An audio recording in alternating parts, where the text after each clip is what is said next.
The crimson sun of Vega Prime cast long shadows across the military tribunal chamber as Commander Jake Morrison stood before the assembled delegates. Representatives from 47 different species filled the arena-sized courtroom, their various forms creating a bizarre menagerie of galactic civilization. The irony was not lost on him that these same beings had once considered humanity nothing more than primitive vermin. 3 years had passed since the Great Reversal, when humanity had turned the tide of the century-long occupation. The Galactic Council had united every major species in the known galaxy for one purpose: to subjugate Earth and exploit its resources. They had underestimated the resilience of the human spirit. Admiral Lisa Chun of the Terran Defense Force stepped forward, her weathered face bearing the scars of countless battles. The defendant species stand accused of crimes against humanity, systematic oppression, and attempted genocide, she announced, her voice echoing through the chamber's advanced acoustics. The first to speak was Ambassador Trell of the Vorthan Empire, his crystalline form shimmering with nervous energy. "Honored humans," he began, his synthetic voice trembling, "we acknowledge our grave errors. The Vorthan people threw ourselves behind the Council's decision based on false intelligence. We believed humans were incapable of advanced reasoning." Jake remembered the Vorthan siege of New York. Their energy weapons had turned skyscrapers into glass monuments before humanity's adaptive technology had learned to redirect their attacks. The Vorthans had been among the first to retreat when human ingenuity proved superior to their ancient combat doctrines. Representative Krim of the Beetle Collective clicked his mandibles anxiously. The collective voted unanimously to support the invasion based on economic projections. "We calculated that human resistance would last no more than 6 months. We were catastrophically wrong. The Beetles had controlled Earth's agricultural regions for 2 decades, treating humans like livestock. Their mistake had been underestimating human agricultural innovation. When the resistance developed crops that could grow in contaminated soil, the Beetles' stranglehold on food production had crumbled overnight."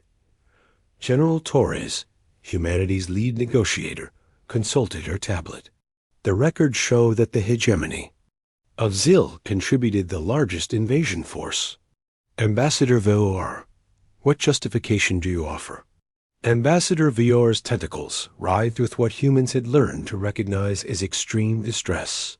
The hegemony believed the intelligence reports, claiming humans possessed no capacity for strategic thinking. "Our military advisors insisted that human technology was primitive, that your species relied purely on instinct and aggression. The hegemony had learned otherwise during the Battle of Europa. Human forces had used the moon's low gravity and ice formations to create a 3-dimensional battlefield that confused the aliens' traditional combat strategies. When human soldiers had started using the enemy's own technology against them, the hegemony's advance had ground to a halt." "And the Seekers?" Admiral Chun asked, turning to the floating, ethereal representative of the energy-based species. Seeker's form pulsed with dim colors. "We joined the Council's initiative believing that humans were spiritually vacant, incapable of growth or enlightenment.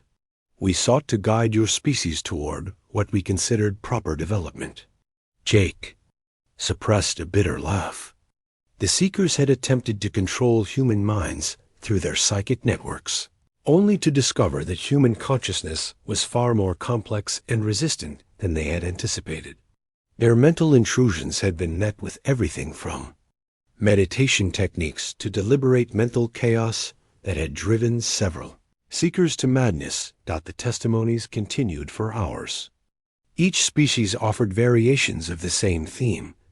They had underestimated humanity based on incomplete data, cultural prejudice, or simple arrogance. The Crystalline Confederacy had dismissed human creativity as chaotic. The nomad fleets had considered human adaptability a sign of primitiveness rather than strength.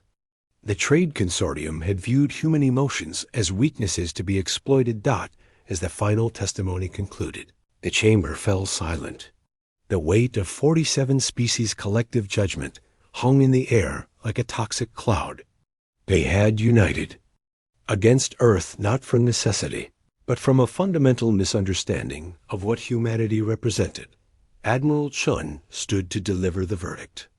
The evidence is clear. Every species in this chamber participated in an unprovoked invasion of Earth. Your combined forces occupied our world for 103 years. You enslaved our people, exploited our resources, and attempted to reshape our civilization according to your prejudices. The aliens shifted uncomfortably, their various forms of anxiety manifesting in clicks, hums, color changes, and electromagnetic fluctuations. However, Chun continued, humanity has learned something during our struggle for freedom. We have learned that true strength comes not from domination, but from understanding.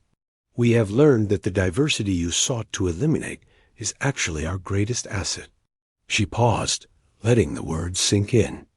The Terran Defense Force hereby grants conditional clemency to all defendant species.